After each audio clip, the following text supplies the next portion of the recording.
कंचन राज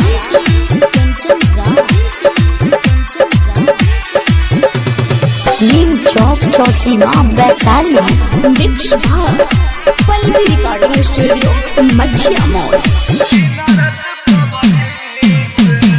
तुमके भूले खातिर लबदी रे खेली दिन रात पबदी रे।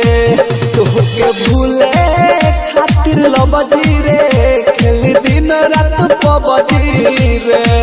ओखिया जागता निक न लागता, ओखिया जागता निक न लागता। अरे खाना रोटी सब्जी रे। तुमके भूले खातिर लबदी रे खेली दिन रात पबदी रे।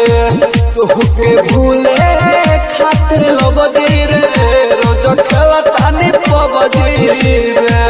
अब कमरा के छुबे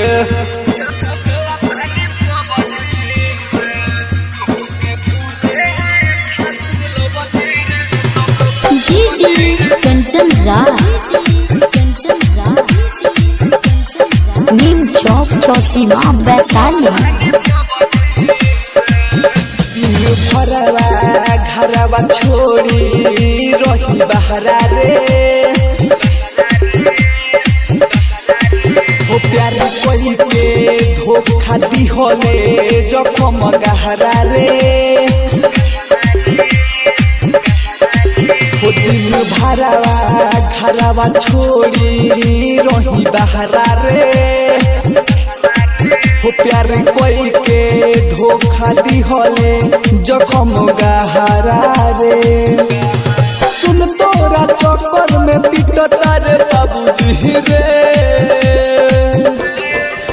तुमके भूले खातिर लबदी रे खेल दिन रात पबदी रे। तुमके भूले खातिर लबदी रे खेल दिन रात पबदी रे।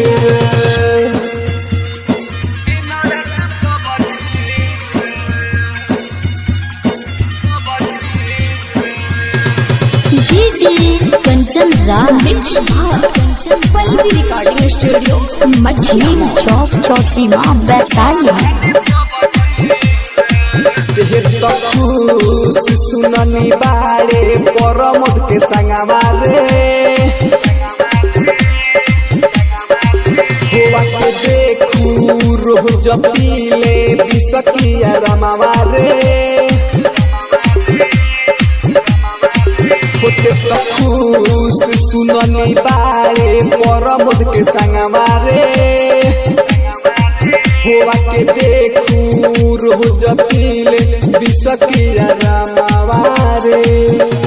कहे अमर जितना ही माफ करी है रब जी रे। तुमके भूल